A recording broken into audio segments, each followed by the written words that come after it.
Hello नमस्कार, PV के original देख रहे हैं आप। मैं हूं आपके साथ प्रशांत पांडे और हमारे साथ जाने माने certified financial planner Vishwajeet Parashar साहब जुड़ चुके हैं। विश्वजीत जी, बहुत बहुत स्वागत है आपका। और इससे पहले कि आज की चर्चा को मैं आगे बढ़ाऊं, उससे पहले मैं एक बार अपने दर्शकों को बता देना चाहता हूं और ये स्पष्ट कर देना चाहता हूं कि इस पूरी चर्चा का मकसद सिर्फ और सिर्फ आपको गाइड करना है, यानी कि एजुकेशनल पर्पज से ही इस चर्चा को हम लेकर आए हैं। और ये पूरी राय जो है ये एक तरह से आपको जिस भी विषय पर हम बातचीत करने वाले हैं पर्सनल फाइनेंस के, उन पर एक गाइड की तरह आपको काम करेगी। ये राय कोई ऐसा नहीं है कि जिसके आधार पर आप आगे अमल करें। ये आप अपने विवेक का इस्तेमाल करें, आप अपने जो आपके फाइनेंशियल प्लानर हैं या आपके मार्गदर्शक हैं जो कि दिग्गज एक्सपर्ट्स हैं, उनकी सलाह को भी आपको गौर करना है। हम एक तरह से आपके मार्गदर्शक बनकर आज आपको एनपीएस के बारे में बताने वाले हैं। तो मकसद एजुकेशनल है, आपको एक तरह से जागरूक करना, अवेयर करना है। तो विश्वजीत जी, आज एनपीएस की पाठशाला लेकर हम हाजिर हुए हैं। तो हमें बताइए, एनपीएस एज अ टूल आप इसे कैसे देखते हैं और हाल के वर्षों में इसकी लोकप्रियता और जो नियमों में बदलाव हुए हैं वो क्या क्या है? देखिए, इंडिया में कोई सोशल सिक्योरिटी नहीं है, गवर्नमेंट सोशल सिक्योरिटी नहीं है। रिटायरमेंट के बाद आपको अपने ऊपर ही निर्भर रहना है, अपनी रिटायरमेंट प्लानिंग आपको खुद करनी है। तो ये जब एनपीएस, जिसको हम नेशनल पेंशन सिस्टम कहते हैं, ये सबसे पहले गवर्नमेंट एम्प्लॉयज के लिए स्टार्ट हुआ था। फिर धीरे धीरे स्टेट गवर्नमेंट्स ने भी इसको अडॉप्ट किया और आगे चल के प्राइवेट कंपनीज ने भी इसको फॉलो किया, तो उनके लिए भी खोल दिया गया। तो ये एक पेंशन प्रोडक्ट है कि अगर आप अपनी रिटायरमेंट प्लानिंग करना चाहते हैं तो ये एक विकल्प है जहां से आप अपनी रिटायरमेंट प्लानिंग कर सकते हैं। अब नेशनल पेंशन सिस्टम और प्रोडक्ट्स में क्या फर्क है या क्यों नेशनल पेंशन सिस्टम लिया जाए? देखिए, ये प्रोडक्ट जो है, जब आप इसमें निवेश करते हैं तो पहले आपको एक एडवांटेज था। जब ओल्ड टैक्स रिजीम थी तो आपको टैक्स का एडवांटेज भी मिलता था। तो बहुत सारे निवेशक इस लालच में भी आते थे कि 1.5 लाख तक अंडर सेक्शन 80C में आपको एग्जाम मिलता था। उसके बाद अंडर सेक्शन 80CC D1B के तहत अलग से 50,000 रुपए आप इसमें निवेश कर पाते थे और उसमें भी आपको एग्जाम्पशन मिलता था। तो इस लालच में बहुत लोगों ने निवेश किया। और इस प्रोडक्ट की खास बात यह है कि ये पेंशन प्रोडक्ट है। इसको बाकी प्रोडक्ट से जब हम कंपेयर करते हैं तो कहीं ना कहीं गलती करते हैं। पेंशन प्रोडक्ट्स के आपने देखा होगा कि जब बहुत सारे लोग, कब पहले सरकारी गवर्नमेंट एम्प्लॉय जब रिटायर होते थे, उनका एम्प्लॉय पेंशन सिस्टम ईपीएस में पैसा कटता था। जब वो रिटायर होते थे तो एक बहुत बड़ी रकम उनको मिलती थी, क्योंकि वो पैसा आप निकाल नहीं सकते थे और उस पर पावर ऑफ कंपाउंडिंग चलती थी। और रिटायरमेंट की तरफ जब आप पहुंचते थे तो आपको 2-3 करोड़ रुपए वहां पे मिलते थे। तो यही सोच से ये प्रोडक्ट बनाया गया है कि जब आप रिटायर हो तो आप अपनी इनकम से थोड़ा थोड़ा पैसा इसमें निवेश करते रहें। इसमें दो तरीके के प्रोडक्ट हैं, एक टीयर 1 है, एक टीयर 2 है। टीयर 1 में जो था टैक्स का एडवांटेज था, टीयर 2 जो है इन्वेस्टमेंट प्लानिंग के लिए है, और टीयर 2 जो है इन्वेस्टमेंट प्लानिंग के लिए है, टीयर 1 जो है रिटायरमेंट प्लानिंग के लिए है। तो रिटायरमेंट प्लानिंग जब हम करने जाते हैं तो हम कोशिश करते हैं कि थोड़ा थोड़ा पैसा अपने इनकम में से सेव करते रहें, यहाँ पे डालते रहें, और जब रिटायर हो तो एक बड़ा कॉर्पस आपको बना हुआ मिले। तो टीयर 1 में जब आप डालते हैं तो ओल्ड टैक्स रिजीम में आपको लाभ मिलता था, न्यू टैक्स रिजीम में आपको थोड़ा सा लाभ मिलता है जिसको मैं आगे डिस्कस करूंगा, बट ज्यादा लाभ टैक्स एडवांटेज का नहीं है। अब जो इसका रेगुलेटर है वो है पीएफआरडीए, ये pension fund regulatory development authority of India, एकमात्र रेगुलेटर जो सिर्फ पेंशन फंड्स को ही मैनेज कर रहा है। तो आपका जो इन्वेस्टमेंट्स है वो बहुत रेगुलेटेड है और उसको आप देख सकते हैं। आपके पास मोबाइल ऐप्स है, आप उसमें अपना पोर्टफोलियो देख सकते हैं। और उसमें सबसे बड़ा लाभ जो है वो है एसेट एलोकेशन का। आपके पास चॉइस है। जब आप एनपीएस में निवेश करते हैं तो आप 3 जगह निवेश करते हैं। इसको कहते हैं ईसीजी। ई मतलब इक्विटी, सी मतलब कॉर्पोरेट बॉन्ड्स, और जी मतलब गवर्नमेंट सिक्योरिटीज। तो हम अक्सर कहते हैं कि जब भी आप निवेश करें तो एसेट एलोकेशन अप्रोच फॉलो करनी चाहिए। तो यहाँ पे ऑटोमेटिकली आपको एक एसेट एलोकेशन अप्रोच बनी बनाई मिलती है, आपको सोचने की आवश्यकता नहीं है। लेकिन अगर आपको लगता है कि नहीं, मैं तो अपना पोर्टफोलियो खुद बनाऊंगा, तो यहाँ पे आपको वो फ्रीडम भी दिया जाता है।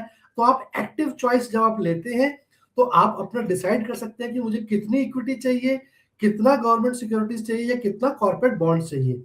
इक्विटी जैसा हम सब जानते हैं कि आपको ग्रोथ या अच्छे रिटर्न्स लाने में मदद करती है। गवर्नमेंट सिक्योरिटी और कॉर्पोरेट बॉन्ड्स आपको स्टेबिलिटी देते हैं। तो ये पोर्टफोलियो का ऑटोमेटिक मिक्सचर होता है। लेकिन अगर कोई कहे कि मुझे तो समझ में नहीं आता, तो आप ऑटो चॉइस पे जा सकते हैं। वहां पे आपको आपकी एज के हिसाब से आपको इक्विटी, और या उन्होंने डिसाइड कर रखा है कि कोई एग्रेसिव निवेशक है तो वो ज्यादा इक्विटी वाला फंड ले सकता है, या मॉडरेट है या कंजर्वेटिव है, उसके हिसाब से उसको इक्विटी एलोकेशन दिया जाता है। तो ये एक बड़ा अच्छा प्रोडक्ट है रिटायरमेंट प्लानिंग के लिए। बहुत सारी फ्लेक्सिबिलिटीज हैं, पार्शियल विड्रॉल भी कर सकते हैं, और जब आप रिटायर होते हैं तो आपको 60% पैसा आपको एग्जम्प्ट मिलता है, उसमें कोई टैक्स नहीं देना पड़ता। ये गवर्नमेंट एम्प्लॉयज के लिए है। और 40% जो पैसा जब आपको मिलता है, विड्रॉ करते हैं जब आप, तो वो आपको किसी एन्युटी स्कीम में निवेश करना होता है, जहां से आपको जीवन भर रेगुलर पेंशन आती है, क्योंकि ये प्रोडक्ट ही पेंशन प्लान है। लेकिन पीएफआरडीए समय के साथ साथ इवॉल्व करता जा रहा है, बहुत सारा फ्रीडम मिल रहा है, बहुत सारी फ्लेक्सिबिलिटीज दे रहा है निवेशकों को, क्योंकि बहुत सारे लोगों को लगता था कि मेरा पैसा है, मेरा ज्यादा कंट्रोल होना चाहिए। तो प्राइवेट एम्प्लॉयज के लिए, जिसको हम एमएसएफ कहते हैं आजकल, वहां पे आप 80% तक पैसा आप जब आप रिटायर होंगे तो विड्रॉ कर सकते हैं, और 20% की ही केवल आपको एन्युटी लेनी है। गवर्नमेंट एम्प्लॉयज के लिए 40% ही अभी तक चल रहा है, तो हो सकता है आगे चल के ये बदलाव आए। और एक और नई चेंज जो पीएफआरडी ने किया है कि अगर आप प्राइवेट एम्प्लॉय हैं तो आप 15 साल के बाद, अगर आपने 15 साल तक पैसा जोड़ा हुआ है, तो आप वो पैसा 80% निकाल सकते हैं, और 20% आपको एन्युटी लेनी पड़ेगी। तो ये सब बदलाव जो है समय के साथ साथ पीएफआरडी करता जा रहा है। मकसद ये है कि आपकी एक अच्छी रिटायरमेंट प्लानिंग हो, एक अच्छी पेंशन जब आप रिटायर हो तो आपको मिल सके, ताकि आप रिटायरमेंट जीवन भी अच्छा गोल्डन रिटायरमेंट जीवन जी सके। बिल्कुल सर, और आपने हर बात बहुत ही आसान भाषा में बताई, और बताया भी कि आखिर मकसद क्या है, बदलाव जो हो रहे हैं वो किस तरह से हो रहे हैं, और उनका भी इन बदलावों का क्या असर होगा। आप इसके कैटेगरीज की बात कर रहे थे, अलग अलग टायर्स की जो कैटेगरीज हैं उनके टैक्स को लेकर भी आप तमाम बातें बता रहे थे। तो हमारे दर्शकों को जरा सिंप्लीफाई करें, थोड़ा और विस्तार से बताएं कि ये जो अलग अलग श्रेणियां हैं वो किस तरह से काम करती हैं। बिल्कुल। देखिए प्रशांत जी, एनपीएस में 2 टियर्स हैं, टियर 1 और टियर 2। जो टियर 1 है वहीं पे ही केवल टैक्स सेविंग होती है, और वो रिटायरमेंट प्लानिंग के लिए ही बनाया गया है प्रोडक्ट। जो टियर 2 है वो एक तरीके से इन्वेस्टमेंट्स के लिए है। वहां पे ना तो कोई टैक्स सेविंग का एडवांटेज है, ना कोई लॉक इन है, और ना कोई और कोई लाभ है। तो लेकिन अगर किसी को टियर 2 अकाउंट खोलना है तो उसको सबसे पहले टियर 1 अकाउंट अवश्य खोलना पड़ता है। अब बात आई टैक्स की, तो टैक्स में हमारे देश में 2 रिजीम चल रही हैं। एक ओल्ड टैक्स रिजीम है और एक न्यू टैक्स रिजीम है। जो ओल्ड टैक्स रिजीम है वहां पे अभी भी पुराने लाभ आपको मिलते हैं, यानी कि अंडर सेक्शन 80C के तहत आप 1.5 लाख रुपए तक इसमें निवेश कर सकते हैं एनपीएस में। और इसके अलावा अंडर सेक्शन 80CC B1B के तहत आप एडिशनल 50,000 रुपए इसमें निवेश कर सकते हैं एनपीएस के अंदर, जहां पे केवल एकमात्र प्रोडक्ट है जहां पे ये आपको एडिशनल टैक्स सेविंग एडवांटेज मिलता है। तो ये तो रही बात ओल्ड टैक्स रिजीम की। और जो एन्युटी प्लान्स हैं, जब आप 40% या 20% जो भी पैसा आप एन्युटी में निवेश करते हैं, जो उससे इनकम आती है वो टैक्सेबल होती है। तो अगर हम एनपीएस को एक वर्ड में बोले तो पहले जो ओल्ड टैक्स रिजीम थी वो थी एग्जाम्प्ट एग्जाम्प्ट एग्जाम्प्ट। तो आप जब पैसा डालते थे तब भी एग्जाम्पशन, लगातार जो रिटर्न आ रही है वो भी एग्जाम्प्ट, और जब आप रिटायर होते हैं, जब पैसा विड्रॉ करते हैं, तो एटलीस्ट 60% पैसा आपका टैक्स फ्री होता था, और बाकी 40% एन्युटी में जाता था। अब बात करते हैं न्यू टैक्स रिजीम की। तो न्यू टैक्स रिजीम में ये सब लाभ नहीं है, क्योंकि ऑलरेडी बहुत सारे एडवांटेजेस हैं। जो न्यू टैक्स रिजीम में लोग, ज्यादातर निवेशक अब न्यू टैक्स रिजीम में जा रहे हैं, क्योंकि वहां पे जो टैक्स ब्रैकेट्स है वो काफी लाभदायक है और काफी कम टैक्स देना पड़ता है।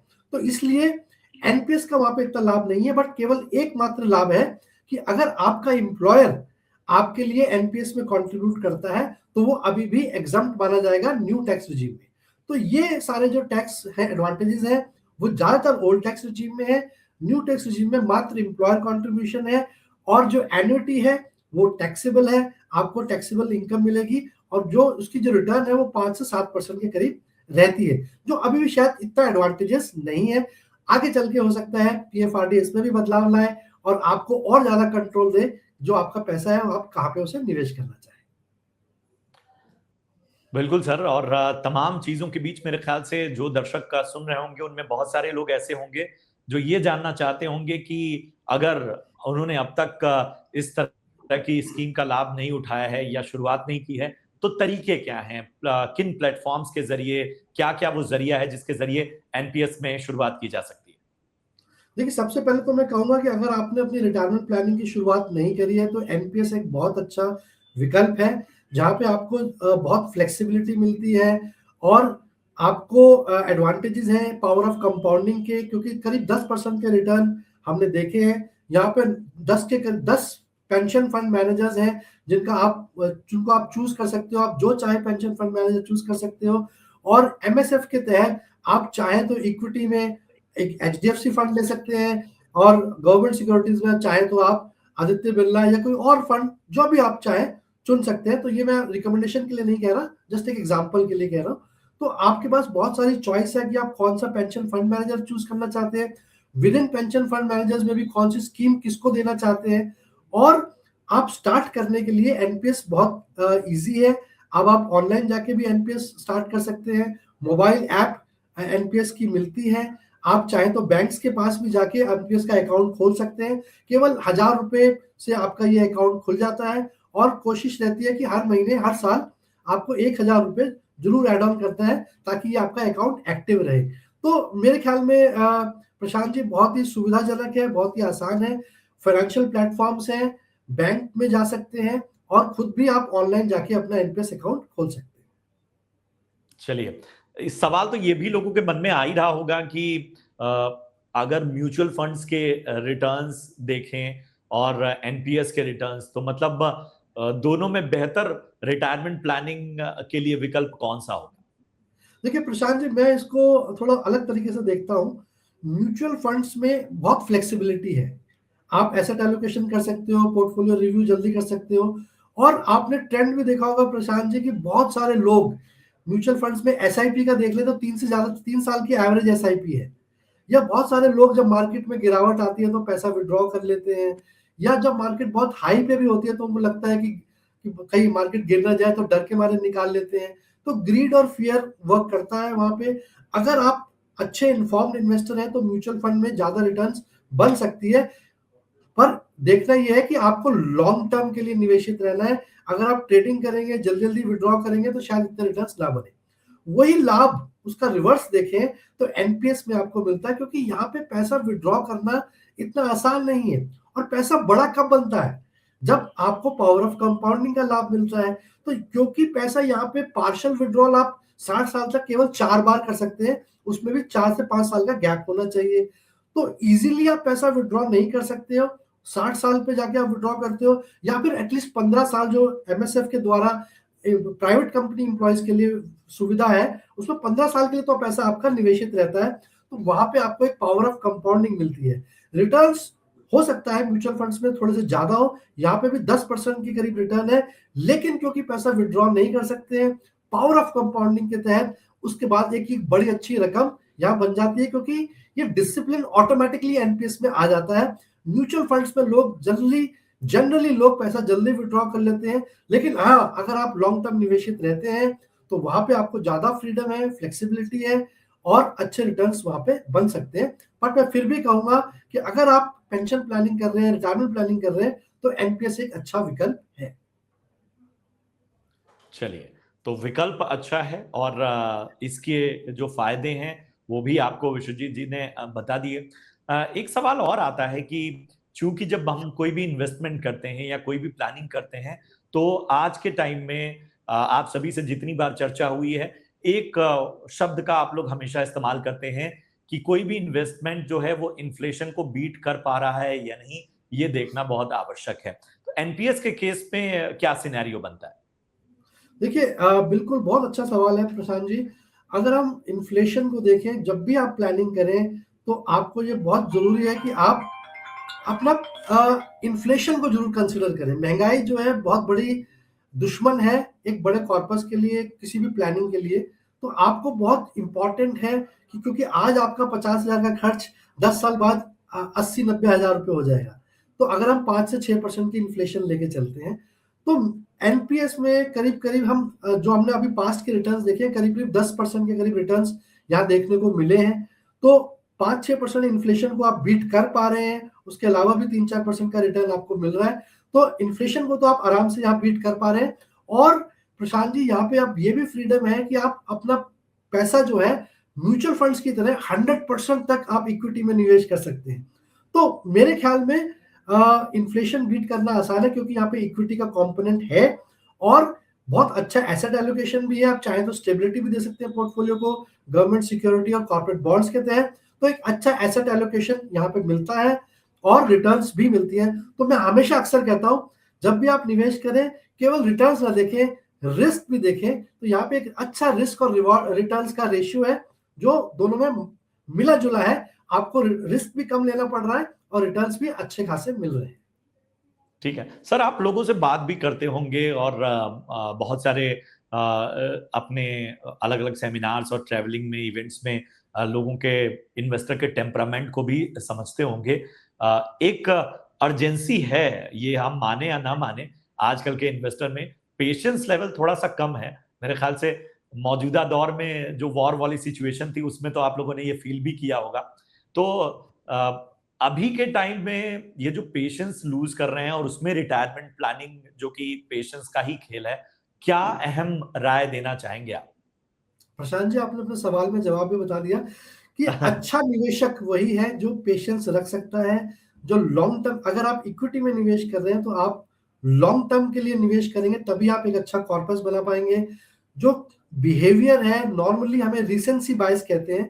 जब भी कोई चीज घट रही होती है तो हमें उसका इम्पैक्ट हम अपने पोर्टफोलियो में देखते हैं और हम घबरा जाते हैं या लालच आ जाता है। तो जैसे वॉर हुई या कोविड बहुत अच्छा एग्जाम्पल है। जब कोविड आई तो बहुत लोगों ने पैसा विड्रॉ किया, लेकिन जो निवेशित रहे उन्होंने 1-2 साल में ही बहुत अच्छा पैसा वहां पे ग्रोथ होता देखा और बहुत अच्छा कॉर्पस, अच्छे रिटर्न्स वहां पे बनते हुए देखे। तो अगर आप अच्छे निवेशक बनना चाहते हैं तो आपको अपनी जर्नी में बने रहना चाहिए, अपने गोल तक निवेशित रहना चाहिए। कुछ भी होता रहे, चाहे वॉर हो। अगर आप देखें प्रशांत जी, 1979 में स्टॉक मार्केट चालू हुई थी 100 रुपए से। तो आज भी अगर 75,000 रुपए है तो 100 रुपए 75,000 रुपए बनता है अगर आप निवेशित रहते हैं। लेकिन अगर आप जल्दी जल्दी विड्रॉ करेंगे तो आप शायद रिटर्न नहीं बना पाएंगे। बहुत कम निवेशक रिटर्न बना पाते हैं क्योंकि वो पेशेंस छोड़ देते हैं और जल्दी घबरा जाते हैं या लालच में पैसा निकाल लेते हैं। एसेट एलोकेशन जरूर करें, जिसका ये उसका जवाब है, लेकिन पेशेंस बहुत इंपॉर्टेंट है अगर आप एक बड़ा पैसा बनाना चाहते हैं। बिल्कुल, तो पेशेंस बहुत आवश्यक है। आजकल अर्ली रिटायरमेंट का भी कॉन्सेप्ट है। आजकल लोग पहले रिटायर होना चाहते हैं, तो अमूमन जो है प्लानिंग करनी कैसी चाहिए? अगर मान लीजिए कि 60 नहीं और कोई व्यक्ति अपने 50 साल 55 साल में ही रिटायर होना चाहता है, तो कौन सी ऐसी एज है उसकी जहां से उसको अपनी रिटायरमेंट प्लानिंग शुरू कर देनी चाहिए? क्योंकि अमूमन यही देखा गया है, तुरंत जॉब लगते ही तो कोई रिटायरमेंट प्लानिंग करता नहीं। नहीं प्रशांत जी, मैं थोड़ा सा डिफरेंट करूंगा, क्योंकि अगर आप गवर्नमेंट जॉब में ज्वाइन करते हैं तो आपका तब से ही ईपीएफ शुरू हो जाता है और आपको कुछ ना कुछ कंट्रीब्यूट सेव जरूर करना चाहिए, चाहे आपकी और जितनी जल्दी आप स्टार्ट करेंगे उतना बड़ा कॉर्पस आप बना पाएंगे। अगर आप 25 साल में स्टार्ट करेंगे तो मैंने देखा 10,000 की एसआईपी 30 साल में करीब करीब 3 करोड़ रुपए बन जाते हैं अगर हम 12% का सीजीआर लेके चले। वहीं अगर कोई 35 साल में शुरुआत करता है और वही क्योंकि 20 साल का ही टाइम पीरियड रहा तो आपका 1 करोड़ रुपए बनता है। तो कहीं ना कहीं 2 करोड़ का नुकसान हुआ। अगर आप जल्दी शुरुआत करते हैं तो लाभ होता। आपने बोला कि जल्दी रिटायरमेंट, जिसको हम फायर भी कहते हैं आजकल, फाइनेंशियल इंडिपेंडेंस, रिटायर अर्ली, तो ये एक गणित है। आपका जो महीने का खर्च है, अगर आप उतना इनकम विड्रॉ, इतना कॉर्पस बना पाते हैं कि आप वहां से एसडब्ल्यूपी या उतना पैसा निकाल सकते हैं कि आपका महीने का खर्च चलता रहे, तो आप जल्दी रिटायरमेंट ले सकते हैं। और मैं ये नहीं कहता कि रिटायरमेंट का मतलब कि काम करना बंद है। आप अपने मनपसंद काम करना चाहते हैं, अपने चॉइस से जीवन को जीना चाहते हैं, और ये जो फाइनेंशियल इंडिपेंडेंस है ये लाइफ का एक बहुत बड़ा ऑब्जेक्टिव है, क्योंकि ये टाइम आपको कंट्रोल में आप लेना चाहते हैं। आप डिसाइड करें कि आज मुझे गोल्फ खेलना है, या आज मुझे दोस्तों के साथ पार्टी करनी है, या आज मुझे कुछ क्रिएटिव वर्क करना है। तो जितना आप जल्दी कॉर्पस जनरेट कर पाएंगे फाइनेंशियली इंडिपेंडेंट हो पाएंगे, तभी आप ये सब कर सकते हैं। तो मेरी कोशिश ये रहती है कि आप फर्स्ट सैलरी से अपना रिटायरमेंट प्लानिंग जोड़ना शुरू कर दें। कोशिश करें, अगर आप 100 रुपए कमाते हैं तो 30 रुपए अवश्य जोड़ें, और उस 30 रुपए में 15 रुपए अपनी रिटायरमेंट प्लानिंग के लिए जोड़ें। अगर आप जल्दी रिटायर होना चाहते हैं, थोड़ा सा एग्रेसिव होना पड़ेगा, ज्यादा पैसा जोड़ना पड़ेगा ताकि आप जल्दी रिटायर हो सकें और अच्छी जिंदगी जी सकें।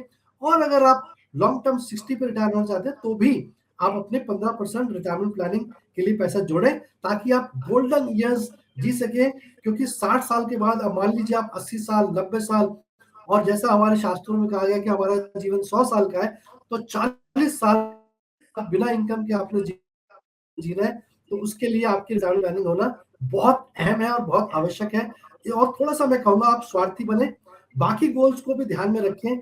पर अगर आप प्लानिंग करके चलते हैं, थोड़ा थोड़ा पैसा ही अगर आप जोड़ते रहते हैं, तो आगे चल के पावर ऑफ कंपाउंडिंग से एक बड़ा कॉर्पस बन जाता है, जहां पे आप एक अच्छा जीवन व्यतीत कर सकते हैं, चाहे आप जल्दी रिटायर हो, चाहे आप 60 साल। चलिए, अभी आप जब ये बातचीत कर रहे थे तो एक शब्द का आपने इस्तेमाल किया, SWP। जाहिर सी बात है, रिटायरमेंट में बड़ा इंपॉर्टेंट टूल है ये। हमें जरा इसके बारे में बताएं, SWP कितना उभरता हुआ टूल है ये? बिल्कुल, देखिए एसआईपी तो बहुत पॉपुलर है। अब तो कुछ लोग आके बोलते हैं म्यूचुअल फंड में मुझे एसआईपी करा दीजिए, जबकि ये एक तरीका है निवेश करने का। तो म्यूचुअल फंड्स में 3 बहुत अच्छे ऑप्शंस हैं, एसआईपी, एसटीपी और एसडब्ल्यूपी। एसआईपी सब समझते हैं कि आपकी जो भी इनकम आती है, आप थोड़ा-थोड़ा पैसा उसमें से निवेश करते रहते हैं, फिक्स्ड इंटरवल पे आप पैसा निवेश करते रहते हैं, उसको एसआईपी कहते हैं। चाहे 5,000 की है, चाहे 10,000 की है। मान लीजिए किसी के पास ज्यादा पैसा है, 1 करोड़ रुपया इकट्ठा मिला है, उसको इन्वेस्ट करना है। एक साथ लमसम निवेश करने की सलाह हम अक्सर नहीं देते हैं। तो थोड़ा-थोड़ा पैसा अगर आप मार्केट में ट्रांसफर करते रहते हैं, तो उसको हम सिस्टमैटिक ट्रांसफर प्लान कहते हैं। और जिसकी आपने बात करी, सिस्टमैटिक विथड्रॉल प्लान, जब आपके पास एक बड़ा कॉर्पस बन जाता है और आपको रेगुलर इनकम चाहिए होती है, तो हम म्यूचुअल फंड से एक ऑप्शन देता है आपको, सिस्टमैटिक विथड्रॉल प्लान। यहाँ पर आप कुछ यूनिट्स विड्रॉ करते हैं, रिडीम करते हैं, और हर महीने आपके अकाउंट में वो पैसा ट्रांसफर हो जाता है। ये बहुत ही टैक्स एफिशिएंट है। अगर हम एफडी से कंपेयर करें, जहाँ पे आपका पूरा इंटरेस्ट टैक्सेबल है, यहाँ पे आपका प्रिंसिपल प्लस कैपिटल गेन होता है। तो कैपिटल गेन पे ही आपको टैक्स देना है, प्रिंसिपल पे आपको टैक्स नहीं देना। तो टैक्स एफिशिएंट है, हर महीने आपको रेगुलर इनकम आती है, फ्लेक्सिबिलिटी है, आप जब चाहे एसडब्ल्यूपी को बढ़ा सकते हैं, घटा सकते हैं, आपका पैसा है। लेकिन तब रूल ये कहता है कि अगर आपके पास 100 रुपए है, तो कोशिश करें 5 से 6% ही विड्रॉ करें, ताकि आपका जो प्रिंसिपल है वो भी कम ना हो, वो भी ग्रो करता रहे, और आपको रेगुलर इनकम का खर्चा भी मिलता रहे। तो सिस्टमैटिक विड्रॉल प्लान अपने कॉर्पस में से रेगुलर इंटरवल में पैसा निकालने का एक तरीका है, जो बहुत ही टैक्स एफिशिएंट है और फ्लेक्सिबल है। ये केवल म्यूचुअल फंड्स में ही अवेलेबल है। बिल्कुल सर, और मेरे ख्याल से हमने हर पहलू को तो कवर कर ही लिया। कुछ ऐसा तो नहीं है सर रह गया हो जो आप बताना चाह रहे हो? देखिए, बिल्कुल, मैं सबसे पहले तो ये कहूंगा कि इंडिया में सोशल सिक्योरिटी नहीं है। आप बिल्कुल स्वार्थी बने, अपने सेविंग में से आधा पैसा जरूर अपनी रिटायरमेंट प्लानिंग के लिए करें। क्योंकि आपने बागबान जैसी पिक्चरें देखी होंगी, हम लोग सारा पैसा अपने बच्चों की पढ़ाई, एजुकेशन पे लगाते हैं, वो बहुत जरूरी है, अहम है, उसपे कोई कॉम्प्रोमाइज नहीं होना चाहिए। लेकिन थोड़ा सा पैसा अगर अपनी रिटायरमेंट प्लानिंग के लिए भी रखें, जो हमारे देश में अभी इतना डिसिप्लिन नहीं है, और पैसा इसको भी तक रिटायर हो जाए। और बहुत कोशिश करें कि आप 30-40 साल जब रिटायरमेंट बाद जिएंगे, तो ये पैसा आपके काम आने वाला है। तो इसको बहुत सीरियसली लें, और इसको बहुत इंपॉर्टेंट गोल की तरह समझें, क्योंकि ये मदर ऑफ ऑल गोल्स है। बाकी सारे गोल्स जो है इसके आधे हैं, ये उस सबसे बड़ा गोल है। और इंडिया तारीख में यंग है, लेकिन आगे चल के एज हो रही है। 2050 में ऐसा कहते हैं कि 30 करोड़ से ज्यादा लोग सीनियर सिटीजन होंगे।